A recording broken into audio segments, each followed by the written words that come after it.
do you dig this hole? Hmm?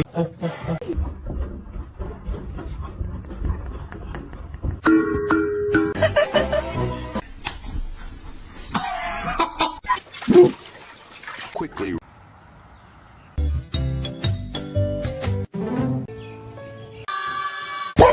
No. A new friend home. You turn off my door. What did you do? Just the other night.